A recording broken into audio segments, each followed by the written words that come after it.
जब हम फ्लैट खरीदी करने के लिए जाते हैं तो हम क्या करते हैं, सिर्फ एडवर्टाइज देखते हैं बिल्डर का, या कोई न्यूज़पेपर वाले लोग एडवर्टाइज आपको बुलाते हैं, उसमें इधर ये 2-3 दिन आओ, ये उसमें बुकिंग करो, उसमें आपको कंसेशन मिलेगा और उसमें आप 5 लाख बचा सकते हैं, 2 लाख बचा सकते हैं, ऐसा देखते हैं। हम लोग क्या करते हैं, हम घर में एडवर्टाइज सुनते हैं, फिर अपने बीवी बच्चे लोग बोलते हैं चलो पापा हम उधर एग्जीबिशन देखने को जाएंगे और बुक करेंगे, हमारा पैसा भी बचेगा।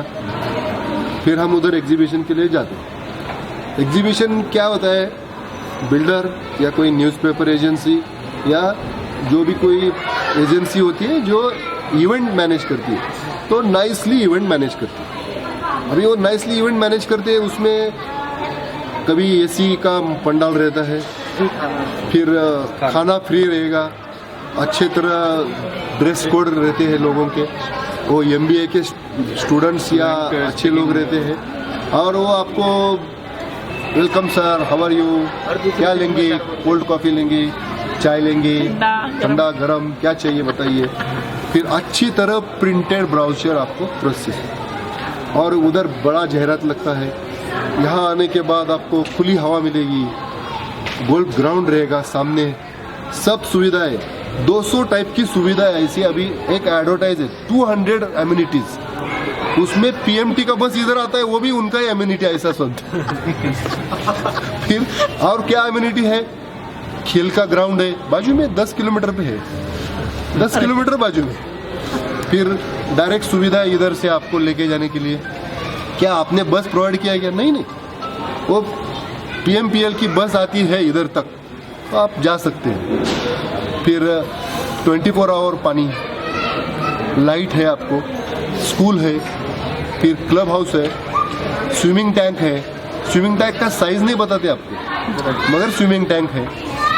ये सब चीज़ देखने के बाद अपने को लगता है अरे यहाँ तो फ्लैट लेना ही चाहिए, ये अच्छी सिटी है, ये पूना सिटी से बेहतर सिटी, ये प्लान सिटी होंगी, हमको इधर लेना ही चाहिए। और हम डिसाइड करते हैं, एक तो चेक बुक लेके ही जाते हैं साथ में, क्योंकि वहाँ लिखा रहता है कि भाई आप साथ में चेक बुक लेके आइए, आपका पैसा बचेगा, ये दिन में बुकिंग किया तो कंडीशन, ठीक है। तो मिनिमम 2 लाख रुपए से 10 लाख रुपए तक जो भी कुछ है वो बुकिंग देते हैं। फिर आपको उसमें क्या देंगे, एक रिंग देंगे, कोई गाड़ी मिलेगी आपको लकी ड्रॉ में, सोने का सिक्का, किसको फ्री फ्लैट मिलेगा। और ये सब जाहिरात के लिए हम कंज्यूमर आकृष्ट होते हैं और उसमें हम फंस जाते हैं।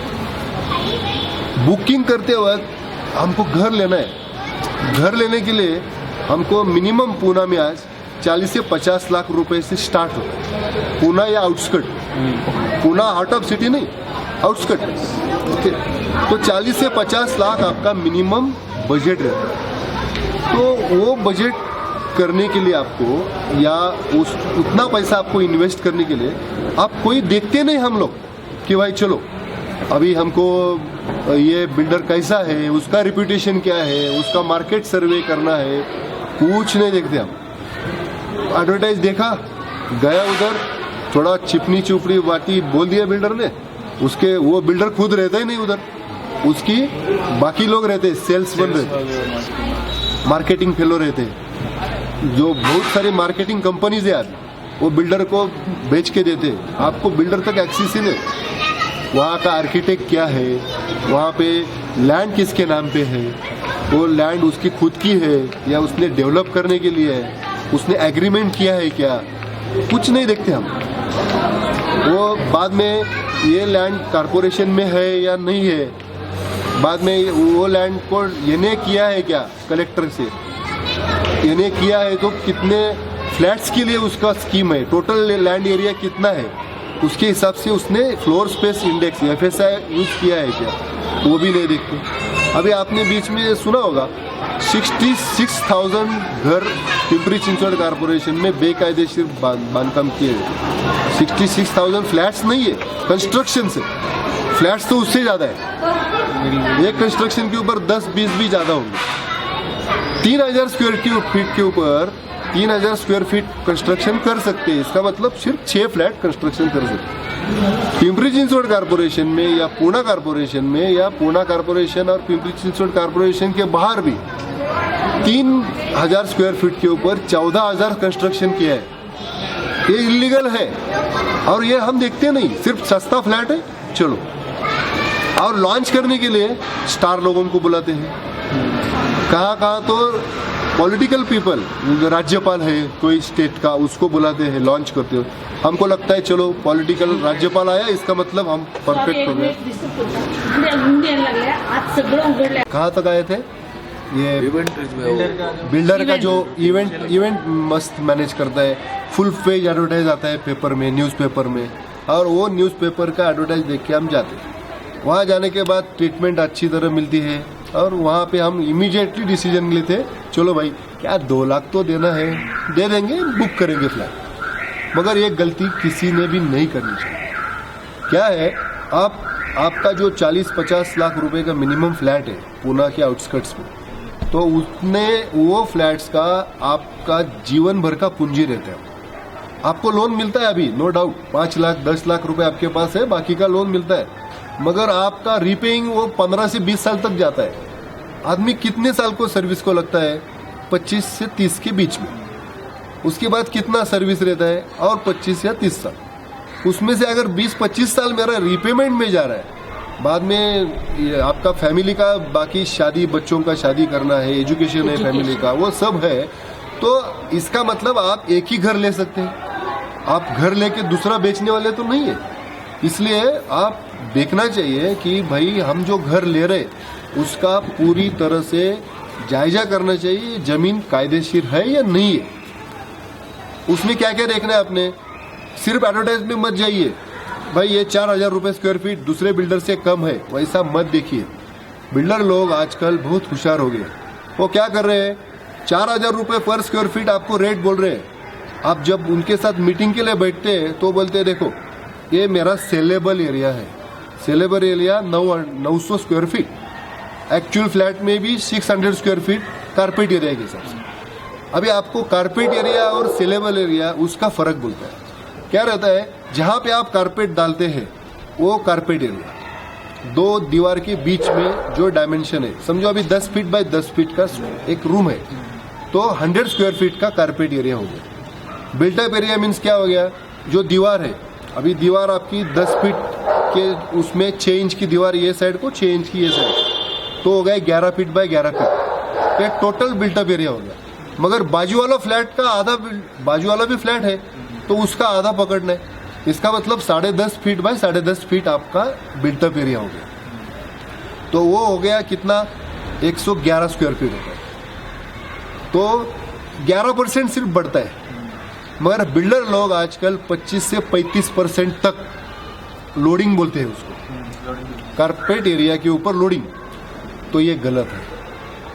1963 के फ्लैट ओनरशिप एक्ट के हिसाब से कारपेट एरिया पे ही उन्होंने बेचना है फ्लैट्स, और आजकल वो एग्रीमेंट करते वक्त कारपेट एरिया से करते हैं, मगर आपको कैलकुलेशन दिखाते वक्त 900 square feet as a saleable area, saleable area और उससे आगे है, बिल्टअप एरिया से भी आगे है। सेलेबल एरिया में वो बोलता है ये पैसेज है, ये स्टेयरकेस है, उसका इतना इतना परसेंटेज उसमें ऐड किया मैंने, बाद में एमिनिटीज दिया है मैंने, उसका भी इतना परसेंटेज उसमें ऐड किया है। ओके, तो ये सब बोलते हैं saleable area. Super built up area, super built up area में ये इसी का टर्म्स में एक सुपर बिल्टअप एरिया डालते हैं, तो बिल्टअप से आगे और सुपर बिल्टअप, सुपर बिल्टअप से आगे सेलेबल एरिया। तो ये हम लोगों की जो भी कुछ ये बिल्डर लॉबी है, ये हमारी जो जितना बेचना चाहिए उससे ज़्यादा मनी एक्सट्रैक्ट करने के लिए हमको फंसा रहे, तो हम फंसना नहीं चाहिए। तो इसलिए आप भावना के आधार पे ये प्रदर्शन में जाके इमीडिएटली फ्लैट बुक मत कीजिए। ये तो सिर्फ कारपेट एरिया हो गया। बाद में आपको बोलते हैं सोसाइटी चार्जेस, 25,000 रुपये सोसाइटी चार्जेस। सोसाइटी रजिस्ट्रेशन के लिए आपको 600 रुपये पर हेड खर्चा आता है। पैसा आता है 100 रुपये एक शेयर का, ऐसा 5 शेयर का 500 रुपया, 100 रुपये एंट्रेंस फी, ये हो गया 600 रुपया, प्लस सब सोसाइटी का मिलके एक नाम रिजर्वेशन करना पड़ता है महाराष्ट्र फ्लैट ओनरशिप एक्ट और कोऑपरेटिव एक्ट के हिसाब से। तो वो नाम समझो XYZ सोसाइटी, तो वो नाम आरक्षित करने के लिए गवर्नमेंट की फ़ी है 2500 रुपये। 2500 रुपये डिवाइड बाय जितने फ्लैट है उतने। अभी आजकल तो मिनिमम 100 फ्लैट का चल रहा है, तो 100 फ्लैट में वो डिवाइड कीजिए 2500 रुपया, तो 25 रुपये भी नहीं आता है। फिर सब बायलॉज और सोसाइटी के 4 बुक्स रहते हैं बायलॉज फॉर्म करने के लिए, वो और डॉक्यूमेंट्स बाकी XYZ फॉर्म, ABCD फॉर्म्स, ये और एक 4 एफिडेविट करना पड़ता है। उसका सबका मिला के खर्चा 350 रुपये प्लस एफिडेविट का सब मिला के 1000 रुपया। उसको भी डिवाइड कीजिए मिनिमम, जो अपना 100 लोग है बिल्डिंग में, तो वो 10 रुपया, तो 650, 700, 800, ज़्यादा से ज़्यादा 1000 रुपया एक फ्लैट के पीछे लेना चाहिए। मगर बिल्डर लोग बोल रहे 25,000 ले रहे, 24,000 खा रहे क्या हमारे ये गवर्नमेंट के लोग? इतना खा रहे? नहीं खा रहे। फिर आपसे लीगल फी ले रहे, उसमें आपको बोलते हैं लीगल फी 5,000 से 25,000 रुपये लीगल फी। इतना बड़ा एडवोकेट से जो एक दफ़ा ड्राफ्ट बना दिया है, उसमें फ्लैट का नाम चेंज किया, नंबर चेंज किया, तो 25,000 देना है उसको? हमने नहीं देना है, ज़रूरत नहीं है। तो वो लीगल फीस। बाद में आपसे पार्किंग का पैसा बोल रहे हो, वो बोलते हैं 1.5 लाख से लेके 5 लाख रुपए। बॉम्बे में तो अभी 1 करोड़ रुपए एक पार्किंग बेचा है। पार्किंग बेच ही नहीं सकते। 1963 के फ्लैट ओनरशिप एक्ट के हिसाब से आपको पार्किंग, ओपन स्पेसेस, ऊपर के टेरेसेस, ये बेचने के लिए अलाउड नहीं है। 1963 का ये मोफा एक्ट है। उसके ऊपर सुप्रीम कोर्ट ने भी निर्णय दिया है पार्किंग बेच नहीं सकते, फिर भी हर एक बिल्डर पार्किंग बेच रहा है। और आजकल वो पार्किंग की जगह क्या बोल रहा है? Infrastructure charges. अरे भाई, इंफ्रास्ट्रक्चर मीन्स क्या? ये सब एम्यूनिटी देख के मैं तुम्हारे पास आ रहा है, इसलिए तुम्हारा रेट ज्यादा है, तो वापस इंफ्रास्ट्रक्चर चार्जेस क्यों लेना है? मगर हम भी दे रहे हैं, वो भी ले रहे, तो ऐसी लूटपाट चल रही है। और ये चीज़ आप देखते नहीं है। तो 2 बिल्डर आजू बाजू के या नियर बाई जो फ्लैट्स है, नियर बाई जो स्कीम चल रहे हैं, उसमें आप कंपेयर कीजिए। हर एक की जगह जाके मार्केट सर्वे कीजिए और देखिए ये भाई, ये जो बिल्डर बोल रहा है ये कौन सा रेट बेच रहा है। Built up, super built up, carpet, saleable, और दूसरा बिल्डर क्या है। फिर घर में आके शांति से देखिए, ये भाई कारपेट एरिया में ये रेट पड़ रहा है, ये कारपेट एरिया में ये रेट पड़ रहा है। फिर उसके पास जो अम्यूनिटीज़ है, वो अम्यूनिटीज़ का वो अलग चार्ज ले रहा है क्या, और वापस इसमें स्कीम में भी रेट बढ़ा रहा है क्या, वो भी आप क्रॉस चेक करना चाहिए। दूसरी बात है, आपने देखना है उसके लिए सर्च रिपोर्ट निकालना है। आपका एडवोकेट पकड़िए आप, उस वक्त एक 10-20 हज़ार गया आपका चलेगा, मगर एक अच्छा एडवोकेट अपॉइंट कर दीजिए और उसको बोल दीजिए मुझे क्लीन एंड क्लियर टाइटल, अगर ये प्रॉपर्टी का है क्या, उसका सर्च निकालिए। सर्च रिपोर्ट मीन्स क्या होता है? आपका 7/12 उतारा या प्रॉपर्टी कार्ड बोलते हैं, तो प्रॉपर्टी कार्ड निकालना है उसको, उसके फेरफार निकालने हैं, और उसमें देखना है कि भाई ये जो भी कुछ ज़मीन है, ये ज़मीन वो बिल्डर के नाम के है या दूसरा लैंड ओनर के नाम पे है, या उस बिल्डर ने सिर्फ डेवलप करने के लिए है, वो डेवलपमेंट एग्रीमेंट किया है क्या, या उसका खरीदी किया है तो उसके बाद साठेखत के ऊपर किया है या पावर ऑफ अटर्नी के ऊपर लिया है। ये चीज़ हमको वो सर्च रिपोर्ट में मिलनी चाहिए। सर्च रिपोर्ट में एडवोकेट क्या करता है, अपना जाता है तहसीलदार कार्यालय में, पूना में 22 कार्यालय है, तो कार्यालय में जाके हर एक का ये ज़मीन के ऊपर कुछ व्यवहार हो गया है क्या, उसको सर्च लेना पड़ता है। फिर वो उसको उधर पैसा भरना है, 250, 300, 500 रुपये जो भी कुछ फी है, वो फीस उसको भरना है उधर, और वो फीस भर के उसने सर्च करना है और दिखाना है। अभी आजकल क्या हो रहा है, मगर हम देख रहे हैं बहुत सारे बिल्डर लोग सर्च रिपोर्ट की कॉपी आपको दे रहे हैं और आप उसको देख रहे हैं। ग्राहक पंचायत के पास बहुत सारे बिल्डर लोगों का ऐसा देखा हमने, वो सर्च रिपोर्ट बोगस है, जेरोक्स करते हैं और वो जेरोक्स के ऊपर लगा देते हैं, यहाँ ये टाइटल रिपोर्ट क्लियर है करके।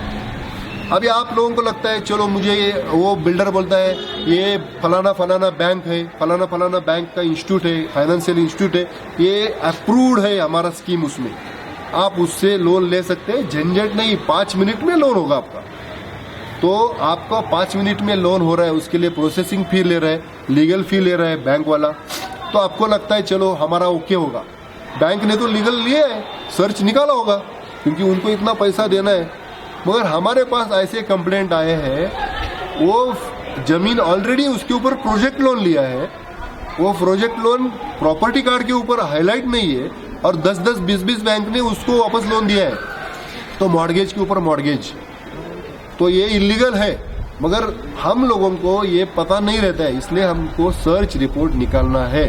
अच्छा एडवोकेट अपॉइंट करो, सर्च रिपोर्ट निकालो और उसको फी देके जो भी कुछ फी मांग रहा है उसको बाय चेक फी दीजिए और उससे रिसीट लीजिए, ताकि उसमें अगर गलती हो गया, वो गलत रिपोर्ट दिया होगा तो उसका हम कंप्लेंट कर सके, उसके खिलाफ हम ग्राहक न्याय मंच के साथ जा सके, उसके खिलाफ हम जो उनकी एक काउंसिल रहती है एडवोकेट काउंसिल, उसमें जाके तकरार कर सके। तो ये सब देखने के बाद आप बिल्डर के पास जाइए, निगोशिएट कीजिए कि भाई मेरे पास इतना है पैसा, ये मेरा फाइनेंशियल इंस्टीट्यूट इतना अप्रूव कर सकता है, आप इसमें कितना कम करते हैं बोलिए।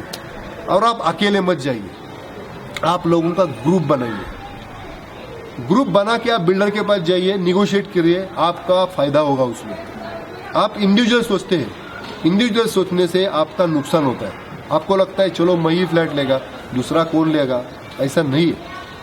हमने यूनिटी चाहिए। हम बच्चों को भेजते हैं, चलो भाई तुम जाओ संस्कार शिविर में जाओ, इधर संस्कार डालिए आपके बच्चों के ऊपर, चलो हम यूनाइटेडली हम इकट्ठा जा रहे हैं। उससे आपको आपके फ्लैट्स की कीमत भी कम होगी, आपके ऊपर बिल्डर के ऊपर चेक डाल सकते हैं आप, चलो भाई इतना लोग है, इनका प्रेशर है मेरे ऊपर। अकेले का प्रेशर नहीं पड़ता है, सब लोगों का प्रेशर होता है, इसलिए हम यूनाइटेड करके उसमें जाइए। आपका ऑफिस में आपका ग्रुप हो सकता है, आपके बिजनेस वालों में ग्रुप हो सकता है, और हम लेते हैं बहुत सारे। हम देखे किधर भी गए, हम प्लॉट लिया या फ्लैट लिया, एक आदमी ने फ्लैट लिया, उसके पीछे बाकी के लोग आते हैं, तो उससे अच्छा है हम सब मिल के जाओ ना, चलो एक दूसरे में डिस्कस करो और एक जाओ, उससे आपका बेनिफिट होगा। एक आपको बोलता है 1000 स्क्वायर फीट का एक फ्लैट है, उसमें 100 रुपये भी कम हो गया तो भी आपको 1 लाख मिनिमम आपका कम होगा। इसलिए आप बिल्डर के पास निगोशिएट करेंगे तो उसमें वो बेनिफिट होगा।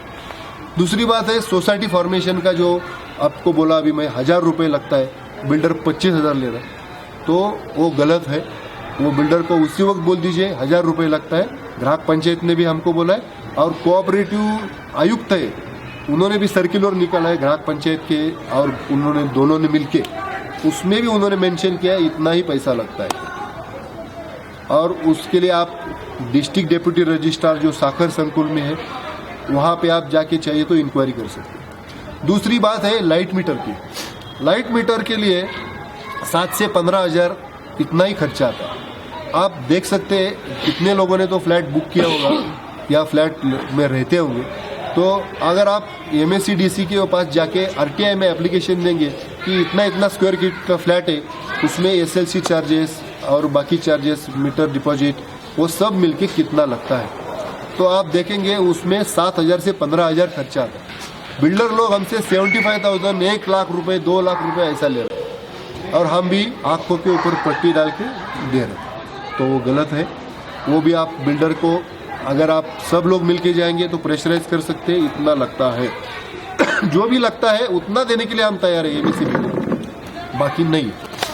क्योंकि बिल्डर जब प्लान करता है उसका कोई भी प्रोजेक्ट, तो उसका लैंड का कॉस्ट, उसके ऊपर कंस्ट्रक्शन कॉस्ट, उसमें क्या क्या एमिनिटीज दे रहा है, कंस्ट्रक्शन में वो आपके फ्लैट में क्या एमिनिटीज दे रहा है और बाहर में एमिनिटीज क्या दे रहा है। फ्लैट में उसको सीमेंट का टाइल दे रहा है या दूसरा कौन सा अच्छा क्वालिटी का टाइल्स दे रहा है, मार्बल दे रहा है, ग्रेनाइट दे रहा है, पेंटिंग कैसा कर रहा है, वो सब चीज़ रहता है। तो स्पेसिफिकेशन शेड्यूल ABC रहता है, तो वो सब चीज़ वो एग्रीमेंट में आना चाहिए। इसलिए सिर्फ आप ब्राउचर के ऊपर मत जाइए, और जो ब्राउचर देता है हर एक का ब्राउचर कलेक्ट कीजिए, और जब आप एग्रीमेंट को जाते हैं तो उस वक्त वो ब्राउचर की पूरा चीज़ उसमें डालने के लिए बिल्डर को बाध्य कीजिए। हम करते नहीं, वो बोलता है ये तो हम देने वाला ही है, मेरा पहला प्रोजेक्ट है, हम रिप्यूटेड बिल्डर है, ये है वो है। भरोसा नहीं रखना है हमको। आपने लिखित दिया है ना, वो लिखित एग्रीमेंट में लाइए, और वो आपको जब बोलता है सेलेबल एरिया इतना है, पार्किंग एरिया इतना है, दोनों का एग्रीमेंट में उल्लेख करने के लिए उसको बाध्य कीजिए। पार्किंग इतना है, सेलेबल इतना है, ताकि आपको आगे जाके उसके पास से आपका पैसा जो हड़प लिया है उसने, वो रिटर्न ले सकते हैं। लीगल चार्जेस करके जो ले रहा है वो, तो जो भी एडवोकेट का वो दे रहा है 20,000, 25,000, 50,000, तो वो एडवोकेट का रिसीट डिमांड कीजिए, क्योंकि आप बिल्डर के पास रिसीट, ये डिमांड, ये जो भी कुछ पैसा इकट्ठा किया है वो उसके पास एज ए डिपॉजिट रखा है आप, ये आप ध्यान में रखिए। तो इतना सारा चीज़ है, वो सारा चीज़ आपको उधर जाने के बाद 1 या 2 घंटे में करना मुश्किल है। इसलिए जब भी आप फ्लैट होल्डर के फ्लैट परचेस करने के लिए जा रहे हैं, कोई भी बिल्डर के ऑफिस में जा रहे हैं, इतना पूरा सोचिए, उसको ड्राफ्ट एग्रीमेंट की कॉपी डिमांड कीजिए, उसमें क्या क्या उल्लेख किया है वो सब चीज़ देखिए, उसके बाद ही आप फ्लैट बुक कर दीजिए। और फ्लैट बुक करते वक्त कोई भी ब्लैक मनी देने की ज़रूरत नहीं। कुछ बिल्डर बोल रहे 20-80 का मतलब है 20% ब्लैक देना है, 80%। उसके लिए आपको ब्लैक मनी आपका तो है, आपके पास है ही नहीं। आप तो जो भी कुछ नौकरी कर रहे हैं, बिजनेस कर रहे हैं, उसमें ब्लैक मनी थोड़ा ही तैयार होता है। तो आप उसकी वजह से टैक्सेशन बढ़ रहा है, आपके ऊपर बर्डन बढ़ रहा है। इसलिए आप वो चीज़ देखिए कि ब्लैक मनी नहीं देंगे, जो भी कुछ पेमेंट है चेक से देंगे, ऐसा आप बिल्डर को बोल दीजिए, और वही प्रोजेक्ट के लिए देंगे। बाद में वो प्रोजेक्ट में कितने फ्लैट्स है, अभी आपको पता है, आप पार्किंग जब परचेस कर रहे हैं तो आप सिंगल ही सोचते हैं मेरा गाड़ी उधर पार्क होगा, चलो 1.5 लाख गया तो चलेगा, मगर मेरा गाड़ी पार्क होगा। अगर आप उधर 100 फ्लैट्स है तो 100 फ्लैट का मतलब है 1.5 लाख से 100 फ्लैट 100 मल्टीप्लाई कीजिए तो कितना हो गया, 15 करोड़ रुपए आपसे ऐसा ही वसूल कर रहे हैं बिल्डर, जो उसके पास है ही नहीं, बेचना ही नहीं, उसको लीगल है ही नहीं, मगर हम उसके लिए जिम्मेदार है, क्योंकि हम इकट्ठा नहीं जा रहे, हम एक्सेप्ट करें।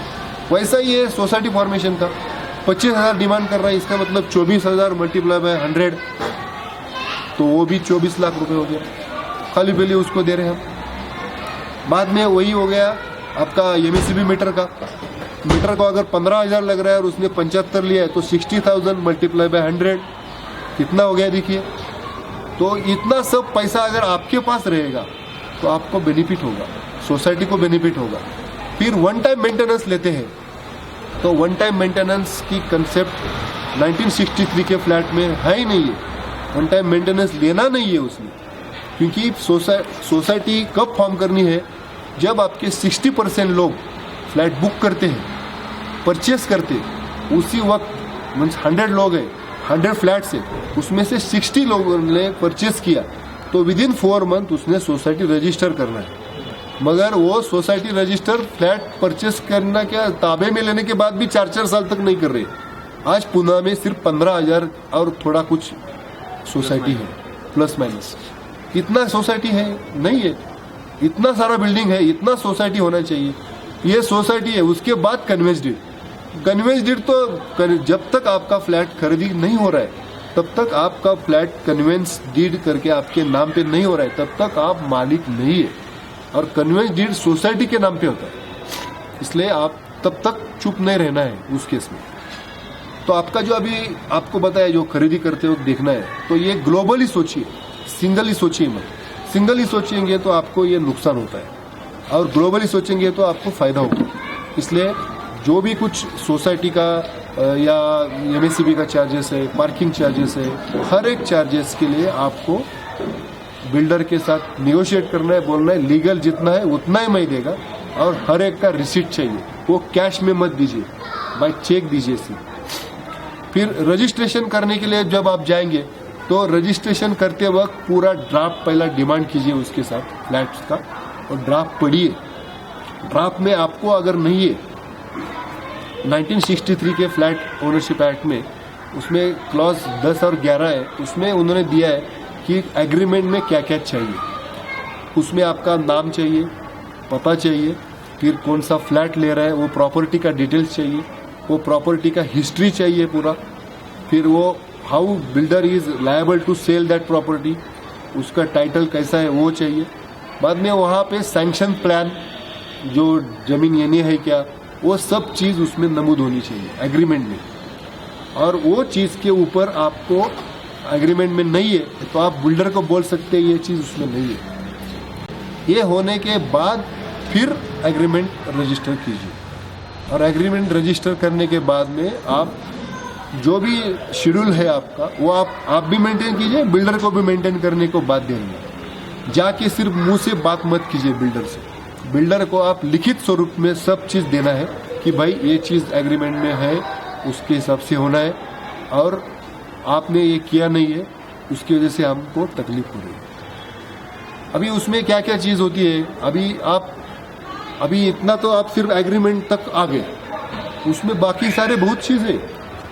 जब आपको पोजीशन लेना है या आपको कुछ पेमेंट देना है, उस वक्त भी बहुत कुछ सोचना है आपको। वो सिर्फ आर्किटेक्ट का सर्टिफिकेट देता है कि इतना इतना बिल्डिंग कंप्लीट हो गया है, आप पैसा दीजिए, मगर आपको खुद इंस्पेक्ट करना है। और फाइनेंशियल इंस्टीट्यूट को इंस्ट्रक्शन देना है, जब तक मैं रिलीज करने के लिए नहीं बोल रहा है तब तक आप पेमेंट मत कीजिए। बहुत सारे बिल्डर लोगों ने फाइनेंशियल इंस्टीट्यूट्स को मैनेज किया है और वो बोलते हैं एग्रीमेंट किया बस फिर पैसा चलो, सीधा डायरेक्ट बिल्डर के पास जाता है। You are consumer of that financial institute, builder is not consumer. तो इसलिए कंज्यूमर के राइट्स जानिए। आप इंस्ट्रक्शन जब तक नहीं देते तब तक फाइनेंशियल इंस्टीट्यूट ने देना नहीं है। अगर उन्होंने रिलीज किया गलती से भी, आप इमीडिएटली उनको बोल दीजिए I am not liable for this loan amount, you पे फ्रॉम योर पॉकेट। मगर हम अवेयर नहीं है, दुख की बात वही है, इसलिए हम अवेयर रहना है। और कुछ चाहिए? हाँ, अभी जब आप पोजीशन लेना है तो पोजीशन लेते वक्त आपने चेक करना है कि भाई ये एक्चुअल जो भी एग्रीमेंट में उसने एग्री किया था वो, फिर आपका जो सैंक्शन प्लान है क्या उसके हिसाब से, क्योंकि कारपोरेशन है पूर्णा या पिंपरी चिंचवड, तो कारपोरेशन की अथॉरिटी वो सैंक्शन प्लान देगी है। उसमें बोलते हैं वो कितना पार्किंग देना है, स्कूटर का पार्किंग कितना, क्या कितना, FSI कितना है। कुछ बिल्डर TDR परचेस करते हैं। TDR मीन्स क्या होता है, जब कोई रोड जाता है किधर से तो वो लैंड बिल्डर हैंड ओवर करता है कारपोरेशन को, तो उसका ट्रांसफर ऑफ डेवलपमेंट राइट्स उसको बोलते हैं TDR। तो वो राइट्स वो ट्रांसफर करते हैं, और वो राइट्स जो भी कुछ है वो राइट्स क्योंकि कारपोरेशन के पास पैसा नहीं है देने के लिए, तो वो बिल्डर उस इतना जो भी कंस्ट्रक्शन का जो एरिया है उतना एरिया ऊपर उसके बिल्डिंग के ऊपर चढ़ाता है।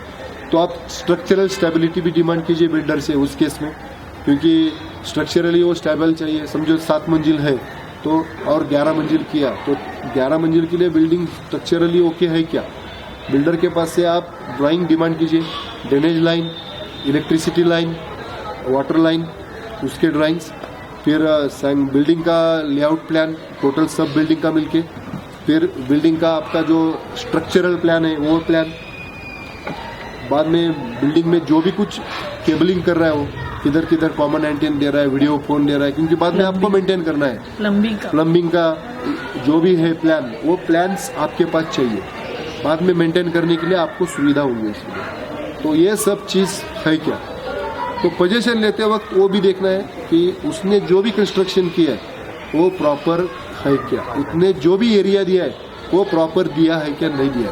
क्योंकि क्या होता है, उसका बिल्डर जो एरिया देता है वो उसमें 10 स्क्वायर फीट भी कम हो गया और 100 फ्लैट है तो 1000 स्क्वायर फीट कम, एक फ्लैट वैसा ही जाता है। उसकी हाइट चेक कीजिए आप, आधा फीट भी हाइट कम है तो 100 फ्लैट में 50 फीट कम, बोले तो 5 फ्लैट गए। फ्लोर टू फ्लोर कितना रहता तो वो जो सैंक्शन प्लान है उसमें क्रॉस सेक्शन रहता है, क्रॉस सेक्शन में फ्लोर टू फ्लोर हाइट कितनी है उतनी हाइट दी है क्या, वो नहीं सैंक्शन प्लान में रहता है। सैंक्शन प्लान में जो ब्लूप्रिंट आपके पास है कारपोरेशन की या टाउन प्लानिंग की, तो उसमें वो रहता है।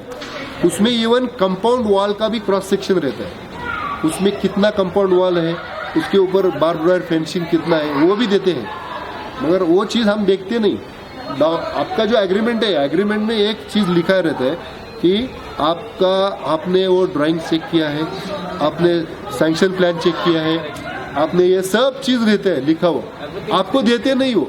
एग्रीमेंट के साथ तो प्लान कभी कोई बिल्डर लगाता ही नहीं, क्योंकि वो एग्रीमेंट के साथ नहीं रहता है, वो लोन डॉक्यूमेंट रहता है उसमें देता है। मगर उसमें भी हम लोग अभी फंस रहे हैं, क्योंकि वो बोलता है ये फलाना फाइनेंशियल इंस्टीट्यूट बैंक है, ये अप्रूव्ड है, ये प्रोजेक्ट अप्रूव्ड है, आपको कुछ डॉक्यूमेंट की जरूरत नहीं।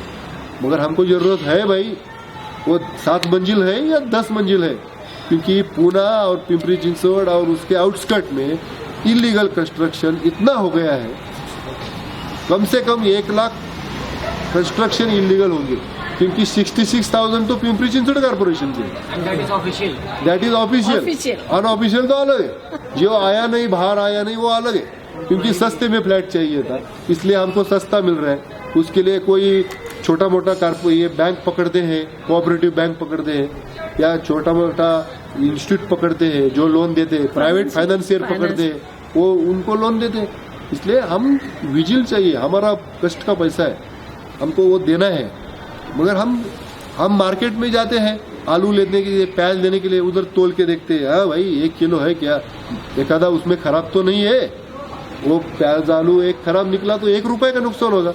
मगर बिल्डर के वक्त कोई तोल मोल देखता नहीं है, वो ऐसा लाखों रुपया ऐसा ही पॉकेट से जाता है। बिल्डर ने 2 लाख डिमांड किया, ज्यादा 2 लाख दिया, पार्किंग बेच नहीं सकता है, फिर भी 1.5 लाख दे दिया, सोसाइटी को 1000 रुपए लगता है, फिर भी 25,000 दिया, का बाद में एमएससीबी मीटर को 15,000 ज्यादा से ज्यादा लगता है, उधर 75,000 दिया, ऐसा दे रहे हैं हम। सारा प्रोजेक्ट में हमसे इंफ्रास्ट्रक्चर चार्जेस लेते हैं, ओके, उसमें क्या क्या इंफ्रास्ट्रक्चर देने वाले हैं, वो तो बोलता है हाँ सब देंगे हम, डोंट वरी, हम तो लिख के लेते नहीं, उधर हम गलती करते हैं। अभी आपको बोलता है स्विमिंग टैंक देना है, ऐसा बिल्डर बोलता है, हम जाते हैं, अरे यार हमारे बच्चे यहाँ स्विमिंग करेंगे, अच्छा हो जाएंगे, एथलीट हो जाएंगे, ओलंपिक में जाएंगे।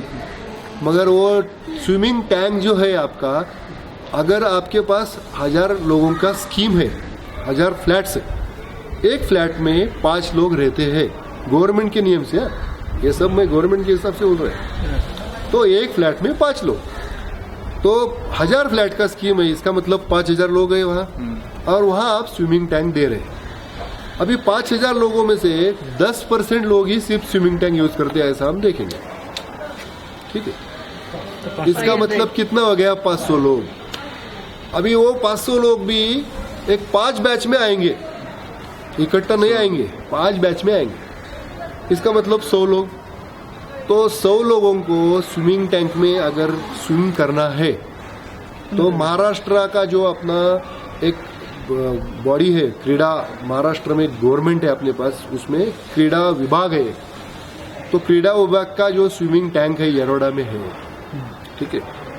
तो वहाँ पे उन्होंने क्लियर कट बोर्ड लिखा है, 50 मीटर बाय 25 मीटर का स्विमिंग टैंक है, उसमें ज्यादा से ज्यादा एट अ टाइम 120 लोग रह सकते हैं, ठीक है। ये अच्छा, वो हम तो ओलंपिक का भी नहीं डिमांड कर रहे, सिंपल। अभी हमारा 100 लोग खड़ा रहने के लिए 10 बाय 10 का डबका चाहिए क्या? वो खड़ा भी नहीं रह सकते 100 लोग खड़ा इकट्ठा आया तो, ये स्विमिंग टैंक चाहिए काम के नहीं है। हमने जो सोचा था वैसा स्विमिंग टैंक, क्योंकि तुमने हमको साइज दिया नहीं, हमने भी डिमांड नहीं किया है, मगर हमारा कंसेप्ट स्विमिंग टैंक का गवर्नमेंट के हिसाब से, तो वो डिमांड कीजिए आप, वैसा नहीं दिया आप खिलाफ, उसके खिलाफ कोर्ट में जा सकते हैं। मगर हम लोग जाते नहीं, हम डिमांड नहीं करते हैं।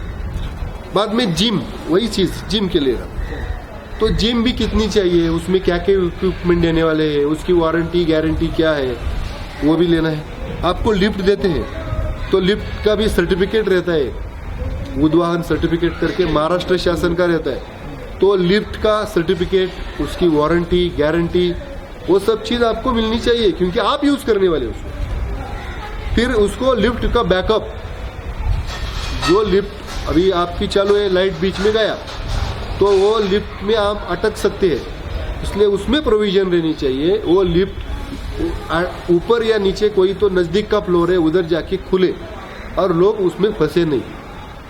कहाँ जनरेटर बैकअप बिल्डर बोलते हैं, तो जनरेटर बैकअप है क्या? वो फ्लैट को भी देने वाला है या सिर्फ कॉमन एमिनिटीज को देने वाला है, रोड को देने वाला है, ये सब चीज आनी चाहिए। अभी हम लोग इतना घर लेते वक्त कुछ भी नहीं सोचते। आप देखेंगे एक कुर्सी आपको नीलकमल की कुर्सी या कोई भी कंपनी की कुर्सी 250 रुपए में भी मिलती है, 2.5 लाख में भी कुर्सी मिलती है। तो क्या देने वाला है वो हर एक चीज आप लिख के ले लो बिल्डर से। क्वालिटी क्या है? वो बोलता है हम एसी देंगे। कौन सा एसी देने वाला है? चाइनीज कंपनी का देने वाला है या इंडियन कंपनी का देने वाला है? कौन सा कंपनी का क्या टनेज होगा, उसका रेटिंग क्या होगा, वो 5 स्टार है या 3 स्टार है, उसका बिजली के हिसाब से वो भी हमने डिमांड करना चाहिए। तो वो एग्रीमेंट में सब चीज़ आनी चाहिए। कौन सा तुम जनरेटर बैकअप देने वाला है, वो ग्रीन है क्या, एनवायरमेंटल है क्या, वो अभी उसमें प्रावधान है आपके सोसाइटी में इतना इतना पेड़ होना चाहिए। फिर भी कितने तो जगह जाएंगे आप, पेड़ ही नहीं है, फिर भी कारपोरेशन उनको सम्मति दे रहे हैं। तो इसलिए हम, और आज अभी इतना धूप लग रहा है तो हम छाव में जा रहे, पेड़ के नीचे जा रहे, मगर पेड़ ही नहीं लगा रहे। तो कौन लगाएगा पेड़? बिल्डर नहीं लगा रहे, हम उसको बोलना है आपने पेड़ नहीं लगाया, और एक पेड़ का कीमत करोड़ों रुपए है, क्योंकि उससे आपको ऑक्सीजन मिल रहा है। और वो उसको लगाते वक्त थोड़ा भी ध्यान दिया, थोड़ा भी पानी डाला, 300 रुपए का पेड़ लगा दिया और पानी डाल दिया तो आपको करोड़ रुपए का फायदा होगा। मगर हम नहीं सोचते, पंछी आते नहीं है, बाकी बच्चों को पता नहीं है। अभी हम बच्चों को पहला बोलते थे चिऊ काऊ की जो हम बातें करते थे कहानियां में, तो वो तो अभी वैनिश हो जाएंगी। ट्रीज का डेफिनेशन क्या है? तो ट्रीज ऐसा है, उसमें महाराष्ट्र गवर्नमेंट का एक वेबसाइट में भी है, तो उसमें कौन से ट्रीज लगाने हैं वो भी दिया है। तो वो बड़े ट्रीज चाहिए, बुश नहीं चाहिए। बुश और ट्रीज में फर्क रहता है। अभी यहाँ पे शो के पेड़ लगा रहे हैं बिल्डर लोग, पाम ट्री तो लगाते हैं। वैसा नहीं ट्री। चाहिए। आपको अच्छा ट्रीज लगाना है जो छाव दे सके, जो जमीन का धूप नहीं होनी चाहिए, ऐसा चाहिए। तो वो नहीं लगा रहे, और हम भी नहीं डिमांड कर रहे। हमको पत्ता पड़ेगा उधर, कचरा हो जाएगा, ये हम सब सोचते हैं। सब जगह कंक्रीट चाहिए हमको, सोसाइटी चकाचक दिखनी चाहिए, मिट्टी दिखनी नहीं चाहिए। सिलेंडर लगा लो फिर ये प्रॉब्लम आ रहे हैं। तो ये गवर्नमेंट सब जगह नहीं देखेंगे, हमको देखना है, हम विजिल होना है। नहीं भाई, ये चीज़ हमको चाहिए, तभी हम ये अलाउड करेंगे, मगर हम करते नहीं है वैसा। तो ये होने के बाद कॉमन टीवी एंटीना बोलता है वो, कौन सा कॉमन टीवी देने वाला एंटीना, किसको दे रहा है? कितने तो जगह पे मोबाइल टावर लॉन्च करने के लिए पर्टिकुलर मोबाइल कंपनी का ही आपको लेना पड़ेगा, ऐसा है। उधर दूसरा टावर लॉन्च करने के लिए बिल्डर अलाउ नहीं कर रहा है कुछ जगह पे। कोई जंक्शन बॉक्स नहीं दे रहा है, उसके लिए जमीन नहीं दे रहा है। भाई ये कंपनी का ही लेना है आपको, ये कंपेल नहीं कर सकता है बिल्डर। उसके खिलाफ आप कंप्लेंट कर सकते हैं, कंपटीशन कमीशन ऑफ इंडिया, उसके पास आप जा सकते हैं और बोल सकते हैं builder is compelling us to purchase this things. यहाँ पे आपको मगर हमको यही पता नहीं हम कंप्लेंट करने का है,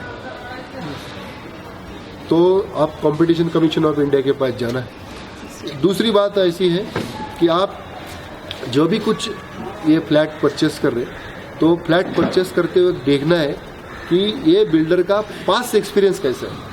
हम पास्ट एक्सपीरियंस देखते नहीं है, उसका रिव्यू नहीं देखते। आजकल हम अभी अच्छा है मोबाइल पे आप ऐप से हम रिव्यू देखते हैं, ए भाई हाँ ये फलाना कंपनी से हमको लेना है, उसका ऐप पे कैसा है भाई, रिव्यू कैसा है, ये सेलर कैसा है, उसका नंबर ऑफ रिव्यूज कैसा है। आप भी रिव्यू डालिए, फेसबुक पे डालिए, वो बिल्डर ने गलत किया है गलत डालिए, अच्छा किया अच्छा डालिए, जो भी है वो डाल दीजिए, बिंदास डालिए, तभी रिव्यू मिलेगा लोगों को। और उसमें हमको एक्चुअली कैसा है, इसमें रेगुलेटरी बॉडी नहीं है अपने पास कि भाई हाँ बिल्डर का सब रेगुलराइज करें, क्योंकि आप एग्रीमेंट करते हैं। अभी बहुत सारे लोग बोल रहे हैं हमको तो पार्किंग एग्रीमेंट करके बेचा है तो लीगल हो गया। भाई साहब लीगल नहीं होता है, क्योंकि आज ये जो भी कुछ आप इलीगल भी, अभी एक फ्लैट दो लोगों को भी बेचते हैं, दोनों का भी एग्रीमेंट करते हैं, तो दोनों लीगल हो गए क्या? नहीं हो गए। वैसा ही है, जो उसकी चीज है ही नहीं है वो उसने बेचा। जैसा अभी मैं ये सोसाइटी में आ गया है, ये चेयर भी बेच दिए किसको, तो ये मैं चोरी किया ऐसा हो गया। तो वैसा बिल्डर ने अपना चोरी करके वो चीज बेचा है, जैसा पार्किंग। तो ये गलत है, इतना आप ध्यान रखिए कि रजिस्ट्रेशन हो गया इसका मतलब आप लीगली ओके है, ऐसा नहीं है। क्योंकि रजिस्ट्रेशन अथॉरिटी जो है वो 1908 का रजिस्ट्रेशन एक्ट के हिसाब से सिर्फ स्टैम्प ड्यूटी कलेक्ट करना है उनको, और गवर्नमेंट को रेवेन्यू देना है, और वो रजिस्टर करना है डॉक्यूमेंट। तो डॉक्यूमेंट की ऑथेंटिकेशन हो गई, नॉट फ्लैट। उसके अंदर क्या लिखा है वो नहीं, वो उससे अंदर मतलब क्या लिखा है, कैसा लिखा है, तुम्हारा और उसका क्या एग्रीमेंट है, उसको गवर्नमेंट का कुछ नहीं है। हमने सवाल किया था उनको, वो बोले तो ये चीज एग्रीमेंट तुम दोनों देखो, हाँ। बिल्डर और तुम्हारे हम- इतना कितना कॉस्ट होगा, सिर्फ उतना हमें दे दो, हमें कुछ लेना देना नहीं है। बस। दोनों एग्री है, काम दोनों करो। एग्री है, आपको क्या एग्री करना है आपका आप देखो, हमको सिर्फ पैसा दे दो। ये authorize तो कोई भी गवर्नमेंट ये इसलिए गवर्नमेंट की इसमें ये प्रावधान ही नहीं है। अभी ये पीएमआरडीए का स्थापना हो गया है, अच्छा है, एटलीस्ट वो पीएमआरडीए के अंडर उन्होंने अगर ये किया कि भाई एक वेबसाइट डेवलप करो, रियल एस्टेट बिल भी आ रहा है तो उसमें डालना चाहिए कि ये बिल्डर है, ये पूरा कंस्ट्रक्शन होने के बाद ही बेचना है फ्लैट। ये इसमें 100% डाउट नहीं है कि भाई पूरा कंस्ट्रक्शन करने के बाद बेचने से क्या होगा, फ्लैट की कॉस्ट बढ़ेगी, क्योंकि उसने लोन लिया होगा किससे, वो लोन आपको, मगर आपको भी लोन का आप पैसा दे रहे हैं, इंटरेस्ट पे कर रहे हैं ना, तो वो आप बेयर कर रहे हैं बिल्डर का स्कीम के लिए। उससे अच्छा है हम बाद में ले लेंगे, एटलीस्ट हम फंसेंगे तो नहीं। इसलिए रेडी बिल्ड फ्लैट है तो go for ready build flat, या रीसेल फ्लैट है उसके लिए जाइए, मगर रेडी बिल्ड या रीसेल फ्लैट में भी ये सब चीज देखना है आपको, डॉक्यूमेंट है क्या, पूरा रजिस्टर है क्या, सर्च रिपोर्ट लेना है, वो भी सब चीज देखना है।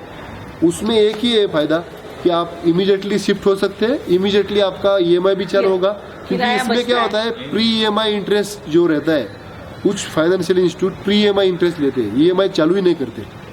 ये फाइनेंशियल इंस्टीट्यूट हमको लूट रही है, ईएमआई चालू नहीं करती, वो बोलती है प्री ईएमआई इंटरेस्ट देना है, हम बोलते हैं नहीं ईएमआई चालू करो, नहीं बोलता है, तो आपका लोन रिपेइंग पीरियड और बढ़ता है। ओके, तो ये क्यों बढ़ता है, बिल्डर की वजह से।